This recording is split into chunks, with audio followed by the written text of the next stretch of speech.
Morgan, and today I will be reading Chapter 17 of Mansfield Park by Jane Austen. It was indeed a triumphant day to Mr. Bertram and Maria. Such a victory over Edmund's discretion had been beyond their hopes, and was most delightful.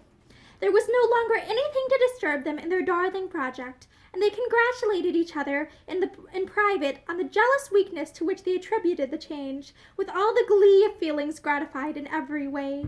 Edmund might still look grave, and say he did not like the scheme in general, and must disapprove the play in particular. Their point was gained. He was to act, and he was driven to it by the force of selfish inclinations only. Edmund had descended from that moral elevation which he had maintained before, and they were both as much the better as the happier for the descent. They behaved very well, however, to him on the occasion, betraying no exultation beyond the lines about the corners of the mouth, and seemed to think it as great an escape to be quit of the intrusion of Charles Maddow, as if they had been forced into admitting him against their inclination. To have it quite in their own family circle was what they had particularly wished. A stranger among them would have been the destruction of all their comfort. And when Edmund, pursuing that idea, gave a hint of his hope as to the limitation of the audience, they were ready, in the complaisance of the moment, to promise anything. It was all good humor and encouragement. Mrs. Norris offered to contrive his dress. Mr. Yates assured him that Anhalt's last scene with the Baron admitted a good deal of action and emphasis, and Mr. Rushworth undertook to count his speeches.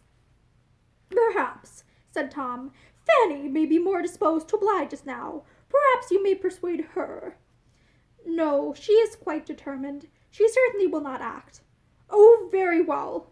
And not another word was said, but Fanny felt herself again in danger, and her indifference to the danger was beginning to fail her already. There were not fewer smiles at the parsonage than at the park on this change in Edmund. Miss Crawford looked very lovely in hers, and had entered with such an instantaneous renewal of cheerfulness into the whole affair as could have but one effect on him. He was certainly right in respecting such feelings, and he was glad he had determined on it. And the morning wore away in satisfactions very sweet, if not very sound.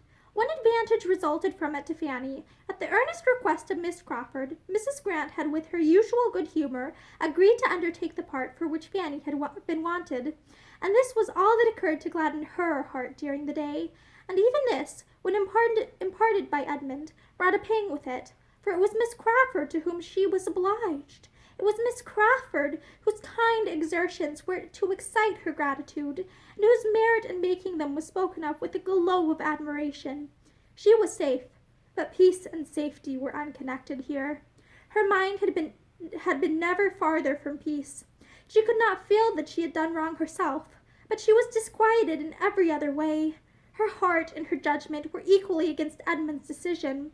She could not acquit his unsteadiness, and his happiness under it made her wretched. She was full of jealousy and agitation. Miss Crawford came with looks of gaiety which seemed an insult, with friendly expressions towards herself which she could hardly answer calmly. Everybody around her was gay and busy, prosperous and important. Each had their object of interest, their part, their dress, their favorite scene, their friends and confederates. All were finding employment in consultations and comparisons, or diversion in the playful conceits they suggested. She alone was sad and insignificant.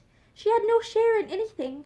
She might go or stay. She might be in the midst of their noise, or retreat from it to the solitude of the East Room, without being seen or missed.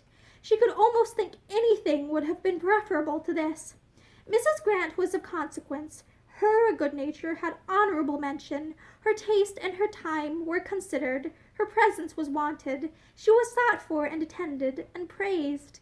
And Fanny was at first in some danger of envying her the character she had accepted, but reflection brought better feelings, and shewed her that Mrs. Grant was entitled to respect, which could never have belonged to her, and that had she received even the greatest, she could never have been easy in joining a scheme which, considering only her uncle, she must condemn altogether.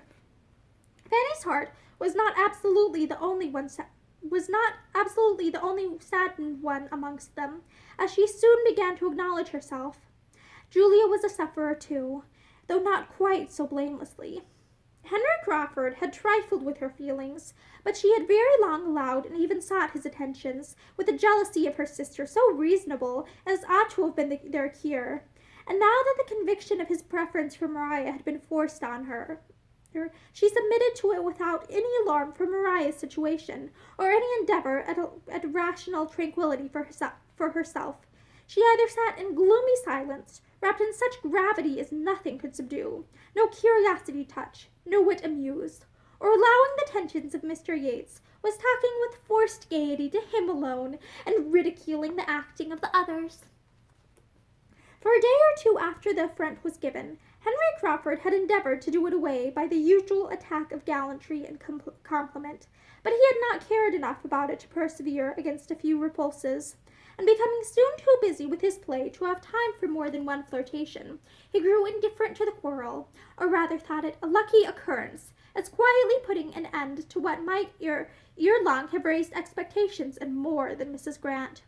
She was not pleased to see Julia excluded from the play, and sitting by disregarded, but as it was not a matter which really involved her happiness, as Henry must be the best judge of his own, and as he did assure her, with a most persuasive smile, that neither he nor Julia had ever had a serious thought of each other, she could only renew her former caution as to the elder sister, and treat him not to risk his tranquillity by too much admiration there, and then gladly take her shape in anything that brought cheerfulness to the young people in general, and that did so particularly promote the pleasure of the two so dear to her. "I rather wonder Julia is not in love with Henry," was her observation to Mary. "I dare say she is," replied Mary coldly. "I imagine both sisters are." "Both? No, that must not be. Do not give him a hint of it. Think of Mr. Rushworth." "You had better tell Miss Bertram to think of Mr. Rushworth. It may do her some good. I often think of Mr. Rushworth's property and independence, and wish them in other hands, but I never think of him. A man might represent the county with such an estate. A man might escape a profession and represent the county." "I dare say he will be in Parliament soon. When Sir Thomas comes, I dare say he will be put in for some borough, but there has been nobody to put him in the way of doing anything yet." "Sir Thomas is to achieve mighty things when he comes home," said Mary after a pause. "Do you remember Hawkins Brown's address to tobacco, in imitation of Pope? 'Blessed leaf, whose aromatic gales dispense to Templar's modesty, to parson's sense.' I will parody them. 'Blessed night, whose dictatorial looks dispense to children affluence, to Rushworth's sense.' Will not that do, Mrs. Grant? Everything seems to depend upon Sir Thomas's return." "You will find his consequence very just and reasonable when you see him and his family, I assure you. I do not think we do so well without him. He has a fine, dignified manner, which suits the head of such a house, and keeps everybody in their place. Lady Bertram seems more of a cipher now than when he is at home, and nobody else can keep Mrs. Norris in order. But, Mary, do not fancy that Maria Bertram cares for Henry. I am sure Julia does not, or she would not have flirted as she did last night with Mr. Yates, and though he and Maria are very good friends, I think she likes Southerton too well to be inconstant." "I would not give much for Mr. Rushworth's chance, if Henry stepped in before the articles were signed." "If you have a suspicion, something must be done, and as soon as the play is all over, we will talk to him seriously, and make him know his own mind, and if he means nothing, we will send him off, though he is Henry, for a time." Julia did suffer, however, though Mrs. Grant discerned it not, and though it escaped the notice of many of her own family likewise. She did love still, and she had all the suffering which a warm temper and a high spirit were likely to endure under the disappointment of a dear, though irrational hope, with a strong sense of ill usage. Her heart was sore and angry, and she was capable only of angry consolations. The sister with whom she was used to be on easy terms was now become her greatest enemy. They were alienated from each other, and Julia was not superior to the hope of some distressing end to the tensions which were still carrying on there, some punishment to Maria for conduct so shameful towards herself, as well as towards Mr. Rushworth.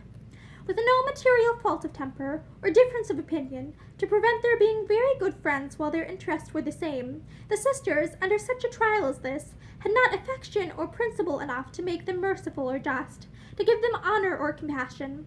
Maria felt her triumph and pursued her purpose careless of Julia, and Julia could never see Maria distinguished by Henry Crawford without trusting that it would create jealousy and bring a public disturbance at last. Fanny saw and pitied much of this in Julia, but there was no outward fellowship between them. Julia made no communication, and Fanny took no liberties. They were two solitary sufferers, or connected only by Fanny's consciousness. The inattention of the two brothers and the aunt to Julia's discomposure, and their blindness to its true cause, must be imputed to the fullness of their own minds. They were totally preoccupied. Tom was engrossed by the concerns of his theater, and saw nothing that did not immediately relate to it. Edmund, between his theatrical and his real part, between Miss Crawford's claims and his own conduct, between love and consistency, was equally unobservant, and Mrs. Norris was too busy in contriving and directing the general little matters of the company, superintending their various dresses with economical expedient, for which nobody thanked her, and saving, with delighted integrity, half a crown here and there to the absent Sir Thomas, to have leisure for watching the behavior or guarding the happiness of his daughters. And that is the end of chapter 17. Thank you, and I hope that you have a good day.